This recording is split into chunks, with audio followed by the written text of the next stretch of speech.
Hello friends, welcome back for more technical analysis with me, Rocky Outcrop, your friend, and we are all Rocky Outcropticians here, so if you're new to the channel, welcome to the family.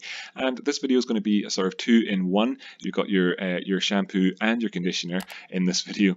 So the shampoo is going to be the head and shoulders chart. We're going to be looking at what a pattern, we're going to be looking what is a head and shoulders pattern, how would you identify one, all that sort of stuff, make this video a little bit more evergreen so that people can look back on it at any time. And we're going to be doing that by looking at the Ethereum Classic price, so the ETC versus USD or USDT in this case price action. So for anybody who's trading that in and around St. Oswald's Day, that's the 29th of February, that's the extra day that makes up for all those when there's just not enough hours in the day. Well, there's an extra day every 4 years to make up for that, and that's today, Saturday. So thank you so much for tuning in. Like and subscribe. I'm going to roll the intros. They only take 5 seconds, and then we'll get on with the show. So thank you. So here we are looking at the charts. This is the Ethereum Classic Tether USD 24-hour, that's 1 day, Binance chart. So it's essentially Ethereum Classic versus the US dollar, but of course it's using that scammy Tether thing as its pair because we're looking at it through Binance. Okay, so this is a clean and empty chart. Why have we got a clean and empty chart here instead of having any extra info on here? Oh my God, Rocky, what are you doing looking at a chart with just the price action? Well, the reason I'm doing that is to clear it all up so that we can sort of add the things back on little by little and take a look at what is a head and shoulders pattern at the same time. So what is a head and shoulders pattern? Well, a head and shoulders pattern is a reversal pattern normally, which happens in and around the tops of, well, not in and around, at the tops of a uptrend and reverses that price to the downtrend side. Now, you can also have the inverse head and shoulders, which can happen at the bottom of a downtrend, and that can see the price revert to the upside. And I suppose for context, we could look at the one that happened in Bitcoin in around December of last year and see what that looked like for an inverse head and shoulder at the end here. But we'll start off here by looking at a head and shoulders.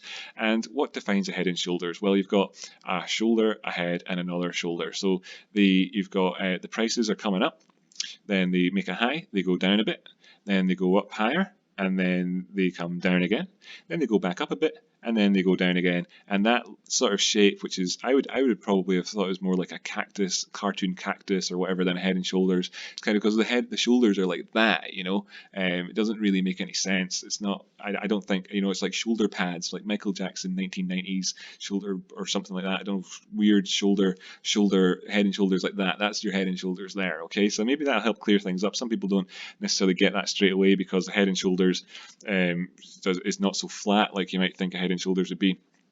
Other people just latch onto that immediately and don't need that explanation. So I apologise if I'm wasting time telling you that. But when I say this as well, you get all sorts of different head and shoulders. You get sort of really messed up Quasimodo style head and shoulders, which are just like, you know, I've got a humpback or something strange going on the go. You get like really classic head and shoulders that'll probably be visible in this tab I have up here as we look to see a sort of objective viewpoint and that on what head and shoulders is.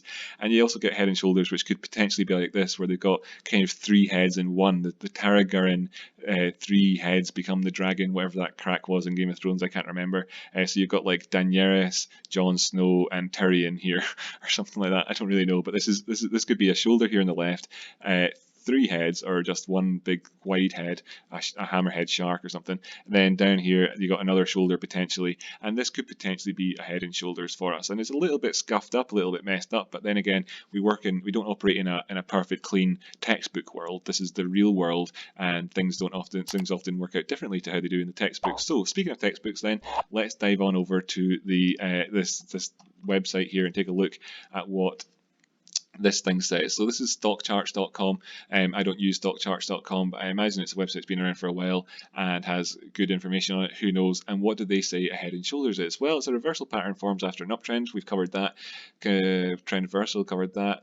3 successive peaks. Yeah, middle peaks ahead being the highest, and the 2 outside peaks being shoulders. Right, so we've covered all that. The reaction lows of each peak can be connected to form support or a neckline. So that's the thing that's missing from what I said at the start, a neckline. You have the neckline running along here in this example. As you can see, there's a shoulder, there's their head, there's their other shoulder, and it comes down here and you've got your neckline in and around these lows here between. So if we look here, then that would make our neckline in and around this area here. So we could draw a neckline on just now then, I suppose, as a starting thing. We can do it slightly sideways. Of course, we could probably be a little bit more forgiving with it and make it flatter. Let's compromise and leave it in around there. So that can be our neckline, right? Now, this is obviously quite flat as a neckline. They can be slanted, by the way, they can be slanted. Should I just make it flat anyway? Yeah, okay, let's just start off with it being flat just to keep everything super like straight up. Right, okay, so cool, there's our neckline, right? As its name implies, Head and Shoulders reversal pattern is made up of left shoulder. Right, we've read that already. We'll look at each part individually, then put them together. So the prior trend. It's important to establish the existence of a prior trend. Have we got one? Okay, let's just say that we have one here. Let's just say that we've had a trend into the upside, that we've trended from, say, December up to the upside around, say, January or February, and we've had an upward trend there for a couple of months, right? So we've got a left shoulder. While in an uptrend, the left shoulder forms a peak that marks the high point of the current trend. So we have that over here. We have a head from the low of the left shoulder, and advance begins to exceed the previous high and marks the top of the head. After peaking, the low of the subsequent decline marks the second point of the neckline. So we've got the head up here and then this low over here marking the second point of the neckline. So we're kind of keeping things together so far. Right shoulder, the advance from the low of the head forms the right shoulder. The peak is lower than the head and usually in line with the left shoulder. So we've got this peak around here. It's in line with this shoulder over here, more or less. And it's higher than the neckline, so I think we're meeting most of the criteria there. It's a little bit like it went up here and down, then up again, but we'll just say that counts. It looks like it's close enough in terms of how this is working. While symmetry is preferred, sometimes shoulders can be out of whack. That's what I was meaning about Quasimodo. And the decline from the peak of the right shoulder should break the neckline. The neckline forms by connecting, the slope of the neckline will affect the pattern's degree of bearishness. A downward slope is more bearish than an upward slope. In some cases, multiple low points can be used to form the neckline. So there we go.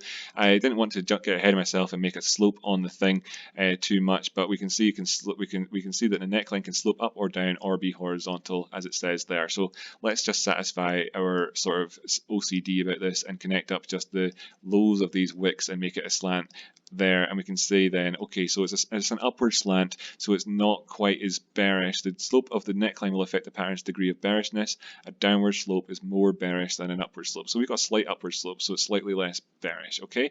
Volume. As the head and shoulders pattern unfolds, volume plays an important role in conformation. Volume can be measured as, and let's just skip this sentence, ideally not always volume. So the volume during an advance of the left shoulder should be higher than during the advance of the head. Together, the decrease in volume and the new high of the head serve as a warning sign.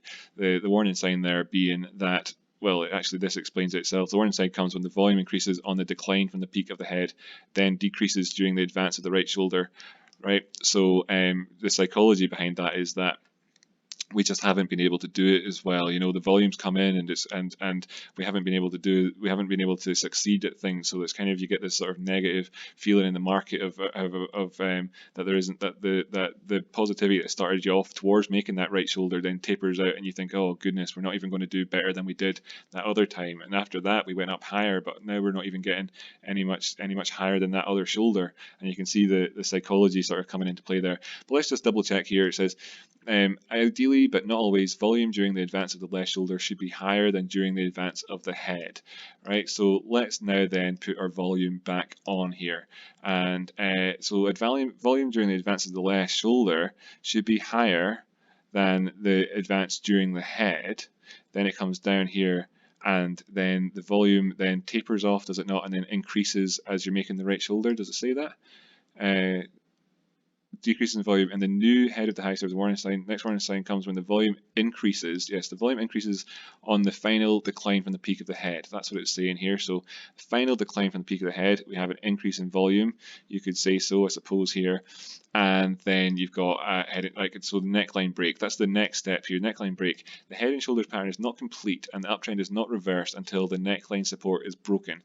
Ideally, this should also occur in a convincing manner with an expansion of volume. Fair enough, right? Let's look at that then. So the neckline is here, and we had a big volume candle down here as we broke down below it. And although we haven't had an expansion of volume continuing on after that point, we definitely had that while that was on the go, and we saw it just collapse down here past the neckline. So I think we're doing all right here in terms of using this as an example. Pardon me. Support turned resistance. Once support is broken, it's common for the same support level to turn into resistance. Sometimes, but certainly not always, the price will return to the support break and offer a second chance to sell. Let's have a look here. Sometimes, but not always, but we could potentially have something in store here where we get back up to the neckline and then break on down. That's what that's saying, or we could just break on down now. So that's kind of just a little bit of bonus information from them. Price target. Okay, so let's get to the nitty gritty. You've heard about patterns, you know about trading patterns and all the rest of it. So you know that they have to often come with price targets. So let's see how you work one out. After breaking the neckline support, the projected price decline is found by measuring the distance from the neckline to the top of the head. This distance is then subtracted from the neckline to reach a price target. Any price target should serve as a rough guide, and other factors should be considered as well. These factors might include previous support levels, Fibonacci retracements, or long-term moving averages. Right, okay, well, we'll get onto this last sentence here in a moment or two. We'll just take a look at the price target thing here first of all. Now, I read that fairly quickly. It might have been confusing. What does it mean? Well, you can read it there again yourself, of course, if you like, but what it's saying is that you measure from the top of the head down to the neckline. So if we measured from the top of the head, do we choose the wick or do we choose the body?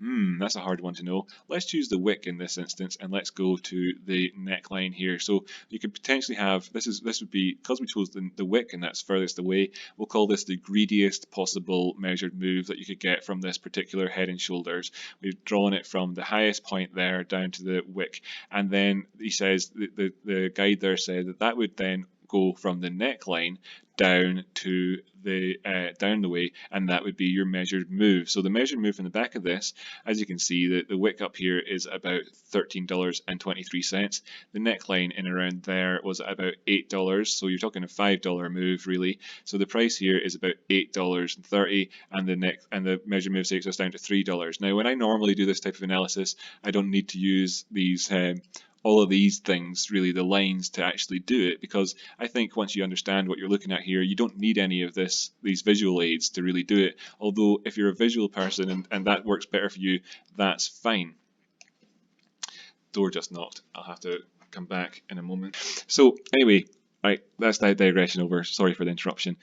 So I don't use these measuring sticks sort of really as a visual aid, but I can completely understand if you enjoy doing it that way and you want to as well. The other benefit of doing it this way, if you do, is that you can just leave it on the chart and then you don't really have to sort of work it out again in the future.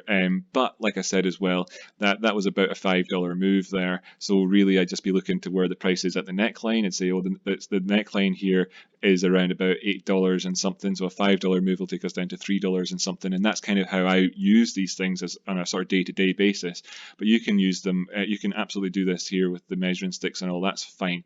So there's our measured move there, price target. And then it kind of qualified that by saying any price target should serve as a rough guide. And that's kind of as well why I think the measuring stick here, like when I was saying we could draw it from there or we could draw it from the body, if you're to draw it from the body, then of course the price here is $12.35 down to $8, so it's more like a $4 sort of move, in which case you'd be looking down here towards the high $3, like $4 instead of $3.30, so, or $3 or so somewhere between 4 and 3 can be our rough price guide or rough price target. So if you just did it like that, we could leave it halfway between then as well, and then that's us deliberately being rough about it instead of trying to be super precise. Okay, so we know that we put that in roughly, so I think we've satisfied that sort of criteria. The other factors should be considered as well, and what are those factors? Well, they might include previous support levels, so we'll do that one first, right? Could include previous support levels. So we can see actually currently that the price is operating in around a previous support. Let's just put that on there. There are other support levels like this here and around the previous support. We found support in around here. It did specifically say previous support levels actually, so that's the support operating there rather than sort of talking about resistance. Let's just try and do this to the letter, shall we? So this is resistance in here, but we can see it was support just here, and we can see that there was support over here as well, these bodies here. So we'll call this some previous support as well. So there's that one. There's the one that we're at currently right now, if the move were to completely fail, really. There's the one that we're at that will come down next, and that'll be at $5.30. And then the next support, now we're looking for supports here, is in around, let's say it's this area here. So that's $4.20. Now that would be the sort of the less greedy side of the support thing. Then of course, if we were to just put in one final one of these and say the last support came in around about there. In fact, let's just be a little bit more generous with it and put it down to about there, because there's a wick here, just here, and there's this wick going through it here. So let's say that's where the last one is, and that's just down here at $3.30. So we have these three areas where the price target, the price move could be coming down to anyway. Now, of course, you tend not to just chart on something with a completely empty chart and build it up like this. You actually tend to have charts when you've been doing things for a while that look more like, well, no, maybe not that, but more like this, where you've got plenty of junk on there. So, you don't so again, if you don't use the neckline drawing, you don't use the measuring stick as a way of doing it, but instead you say, oh, so that's about a $4 or $5 move. What do we have down below? Well, the prices, if they do follow through from this pattern, then you'd be looking around about a $4 or $5 move, and you'd already maybe have these supports and resistances in there, and you would say, well, the neckline there is at about $8.40. You'd look down and you'd say, oh, well, we've got some horizontals in around $4.20 and $3.20 there anyway, so like there's a good area for us to be targeting really, and you'd already have that all set up in advance. But of course, we're doing it bit by bit. So there's our previous support things. That was the first one. Then Fibonacci retracements, great. Okay, well, Fibonacci retracements are great because they're very visual, and they've got numbers alongside them too. So they're that best of both worlds, where they're very visual and they have hard numbers for you. So I'm going to take it from this line here at this very bottom here, which was the recentest low of this swing, and we'll go right up here to this swing high in this area, and we'll pop the Fibonacci, and we're going to go wick to wick on this one. And you can see then, of course, the bottom line there lining up with where I put the bottom line in at. Where have we got the next ones? So we've got 236 or the 786 here down here, which would be very, very, very much far down. So we could, and it's right next to this line here at $5.20. So we could see that if the prices were to come down here, they could potentially have they could maybe reach this point here and turn around, and that could be all you get from the move. It could happen that way, in which case you'd have a measured move of it, which looks more like that. So you could see that it would be more like having drawn it from the bottoms of this head and shoulders instead of at the top there. So that would be within realms of kind of understanding and the psychology and the percentage moves and everything else. You could see how that could be understandable, but not actually doing what the head and shoulders is supposed to do. So if it was to sort of get most of the way but not fully, then that would be our sort of minimum target, I suppose, there, and that could be a really good place to take profits at and wait and see how the market responds after that. If the market then continues to go down, then of course you'd be looking for the next two targets down here at 420 and 330, right? So what else was there as well? Of course, if indeed this head and shoulders were to just not play out at all any more than it already has, we already have this horizontal that we put in here when we first started for the first area of support, which is where the prices are more or less right now. But we could probably actually adjust that slightly and say that it's more like that there, and it's closer to this 618 retracement here, where the prices have actually come down as far as in recent times. So the 618 retracement here, that's the golden target for retracements when you're just using Fibonacci's. This is where the majority of people will take in the majority of their profits off the back of the retracement from here to here. Of course, discounting any notion of head and shoulders and measured moves off the back of that, and instead just using the Fibonacci retracement, that's where the profit taking would have happened at. So if I'd been wanting to get in on this as a move overall, and I'd played it from the neckline alone, then the first profit taking target would have absolutely been here at $7, and then the next one here at $5.40, and then on down below. Again, I'm not a financial advisor, by the way. Then, so that's the Fibonacci sort of taken care of in terms of looking at this. This became valid as soon as the prices dropped below $10, by the way. Came down, found some support around the 382, as you can see here, and that's where the right shoulder was formed. Then eventually it couldn't maintain itself there. It went down, crashed right through the 50 and onto the 618. In general, I would be this formation alone, having acted so well and around this Fibonacci, does give you a good sort of idea that maybe perhaps we've actually found as far down as we're going to go in terms of this move. However, as you can see, the drop down here between where if we did continue on down and the next area is another 23, somewhere between 20 and 25%. So if you were to break this area, that's where you'd be dropping down. Hence, you can imagine this area here being a good place to manage risk. You can get a fairly low risk long from here even, because you know there you can manage your risk. As soon as you drop down below this area and you're going on down the way and you're opening and closing 4-hour candles here, then expect the rest of that 20% to get filled out, in which case you could have stopped out. So that's how you manage your risk in that sense, okay? So let's continue on with the head and shoulders things. The Fibonacci resistance or long-term moving averages. Well, we have some long-term moving averages here. Now I'm going to add this indicator, this set of moving averages back on, and when it comes on, the chart will look quite noisy, so bear with me till we explain what they are. Right, there we go. There's a bit of noise, and there's a whole bunch of indicators here. So what are we looking at? The solid lines here, solid ones, like the yellow, green, blue, and purple, are exponential moving averages, and they are in order the 21, 55, 100, and 200. And the dotted lines are this red one and this white one, and they are the 50 and 200 simple moving averages. Now, you can see over here that we had a cross in around the 786 area, which was a golden cross, and there's a bullish thing. But since the golden cross happened, we've had a big retracement in the prices since then. So what we are looking at here as well is we've got the 200 moving average, and now the 200 simple moving average is something that a lot of people in the traditional world have used in terms of finding support, especially on something like the 24-hour time frame. But what do we have here? It's quite a ways down. It's in between these two areas here. If the prices were to come down here, potentially we could find some sort of degree of support or resistance here. Maybe in fact we could look around this area to find some long-term, some support perhaps. So have I got a selected? Sorry, yeah. So if I just maybe put around here and see, do we have much support in the past here? Well, we can see it's acted as resistance and support a few times in around this number. So that would potentially be yet another place where you could aim for to take profit if we did drop down below here and you wanted to be neither too FOMO, too greedy, too fearful, or anything else. You could happily take profit in at that level. So that would be the $6.13 level if you're paying attention. If you're oh sorry, don't need to go back over there. If you're looking at Ethereum Classic. Now here we have the 200 exponential moving average in at this area. Could the prices come down here and find support? Well, they would also be doing that. There's confluence with the 618 of this retracement. So if they were to find support here and you to get no more joy from this head and shoulders than what we've already extracted from it, then that would be a good place for that to happen at. We have three things. We've got the support there, we've got the 618 there, and we've got the 200 exponential moving average there. So those could be the things working against you in terms of whether or not you get a full measured move off of this head and shoulders here. Okay, now what's another thing to be bearing in mind is having gone through all that information and thinking, well, hey, but that means this head and shoulders rubbish.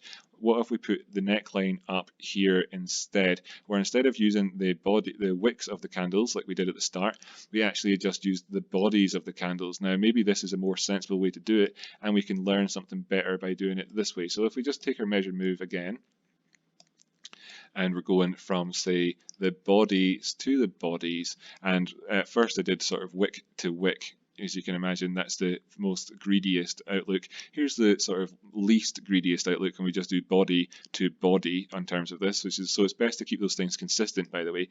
That's why I did it that way, to be consistent before. So now we have a measured move, and let's just look in terms of the actual prices. You've got $2.38 and you're going down to $8.50. So you've got sorry, did I say $12? So you're talking again, it's like a $5 move kind of here. But where does it take us down to on this chart?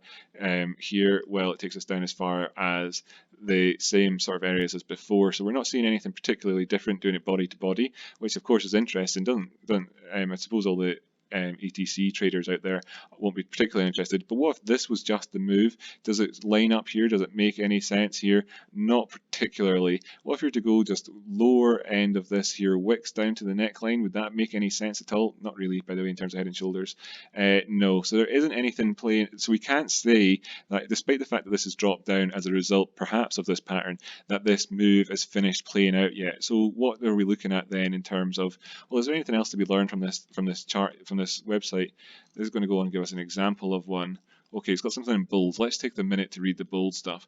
Head and shoulders pattern is one of the most common reversal patterns. It is important to remember that when it occurs after an uptrend and usually marks a major trend reversal when complete. Usually marks a... Okay, so what they're trying to remind us of before we close the tab, which we have done now, that would mark a major trend reversal. So if the measured move did play out, then not only would we be looking at the prices coming down to here, but also perhaps then even continuing on down thereafter.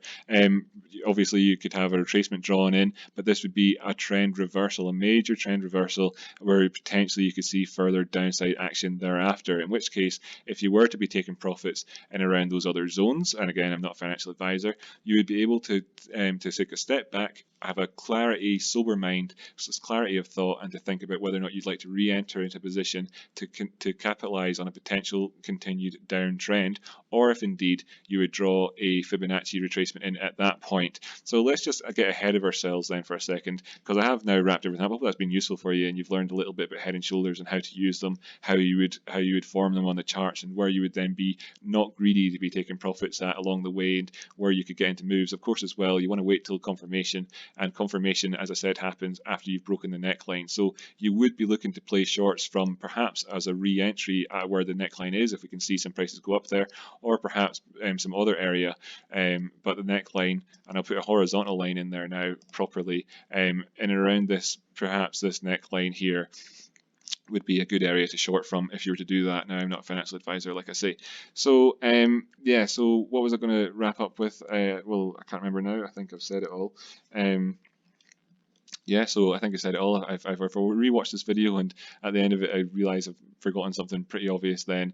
We'll have to come back for it, but thank you so much for that. Now, let's just say then, how does all this look? And let's take another example then of a different coin to see if we can do this whole process all over again right from the start and see if that will give us any more information. But I'll do it a lot quicker, obviously, the second time around, and as well, let's just see, do we even think that this constitutes a head and shoulders? Now this here, could we be looking at head and shoulders on this one? Let's just take away all of this noise here and say, right, okay, so we have an upward trend, so that was the first thing. But do we have a left shoulder? Well, here's a sort of left shoulder, maybe you could say here. But do we have a head? Well, this is lower than the shoulder.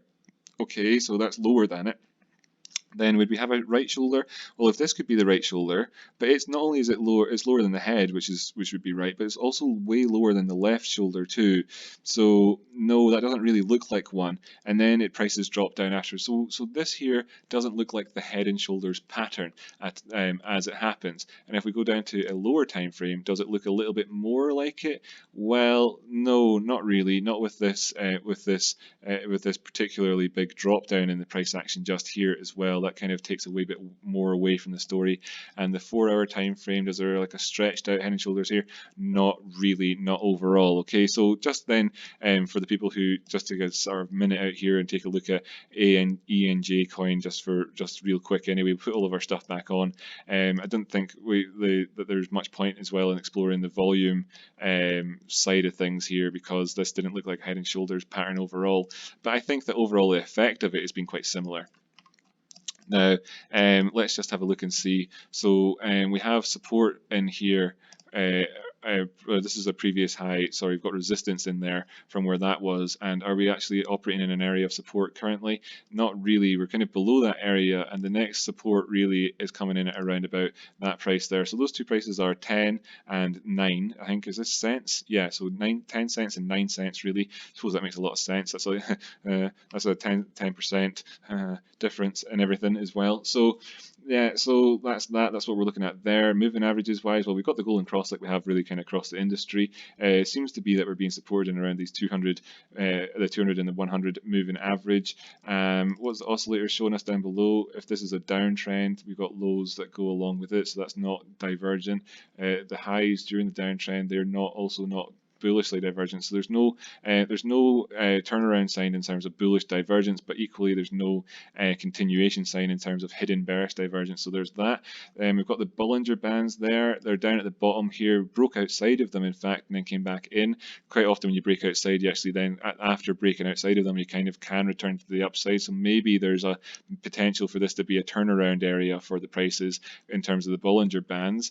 Above us we've got resistance though, a few areas. So if we were to be trying to play this to the upside, where we first look at in terms of resistance, when you've got these wicks in here in the previous body candle, and I suppose that's the shallowest but the most sensible area for the next upside target to be looking for. And of course that's 11 cents more or less, so that's another 10% to the upside. And really there's everything beyond this becomes greedy. If you're looking at trading stuff more than 10% of somewhere, more of a 10% direction anywhere really, then you get into the stage of where you're actually starting to be greedy. But the next area up after that, would be in around this area here, I imagine, at 11 cents 90. So that would be 12 cents more or less. If we draw in a Fibonacci retracement off of this up to the very highs of that wick here, we can see we've come all the way down, touched off the 786, and potentially could have a turnaround here. So there's a lot more positivity here in this particular coin than there is in the other one, and maybe that makes sense in terms of this other one looking like it might not actually pull through fully for the full measured move. Off the back of that, it might not actually be able to do that. So it's a word of caution there. Now that's all your price targets and everything as well for that ENJ coin. Thank you so much for staying tuned. And I did say that we would finish off by looking back over here at the Bitcoin prices and seeing what another head and shoulders looks like. Now this was an inverse head and shoulders. Here we see that we've got this increase in volume here at one shoulder like we expected, then the drop off towards the head, but in fact we had a little bit of a jump in volume here at the head itself, which is kind of also quite typical of these things. Then we had a drop off until we got up to the right shoulder here, this is an inverse head and shoulders, of course, so that's your shoulder, that's your head, that's your shoulder, inverse being the opposite, so this is the reversal of the downward trend looking for upward price action. And you can see here then that we had an increase in volume at the right hand shoulder like they expect as well, and then we came back up and broke through the neckline around about, it's kind of hard with this scuffed up one to say where exactly the neckline is, but say it's here, and that was accompanied by also an increase in volume, so that was all good. And then there could have been a measured move, and like I say, you don't need to use, there's a bit horizontal there that'll do for our measurement sake. You don't need to use these measured move type things, measuring sticks, to do them. But what did we get off the back of that? Well, we got more than the full measured move really in the long term. But the measured move, if that was say I was being sort of not generous there, say that actually we take it from that shoulder all the way down instead, and we look at it like that, and we had the full measured move, and that actually panned out to come in at around that 8,900 level. And at either of these points really along the way, you could have had areas for profit taking and pullbacks indeed as well here. Just at this area here, as you can see, this could potentially have been the neckline depending on where exactly you're looking at. We had 8,200 and the 236 of the Fibonacci retracement coming in around there, giving us all that resistance at that time, and the 200 exponential moving average, but eventually consolidated, built up some strength, and then broke above it with another measured move off of an ascending triangle here at that point. And you can add the two of them together, or you could have just said perhaps that was the measured move off the inverse head and shoulders. So there you go. I suppose if there's one thing to point out then as well before we completely wrap up, is that you can see that this here, if you go from left to right, is around about 50 bars, and I would always recommend when looking at something like a head and shoulders to look for about 50 bars in terms of price action, 40 to 50 in terms of crypto land. If you're looking at traditional assets, closer to maybe 70 perhaps. And here we have 45 bars here. So in terms of the overall time frame that this is taken to play out or to form on the charts, I think that there is valid that way round. So it's up to you then, obviously, how you manage your own risk. Thank you very much for tuning in and being a part of the video, part of the family. Let me know if there's anything I missed or should have explained clearer, or if I tripped over myself or said something wrong. These things happen, and then I could amend the video if that was the case. And thank you so much for tuning in, and I'll see you in the next one. I do these videos every day, and I normally look at Bitcoin, Ethereum, and some altcoins. So thanks very much for tuning in, and you can subscribe and like the channel and all the rest of it if that tickles your fancy. See you next time.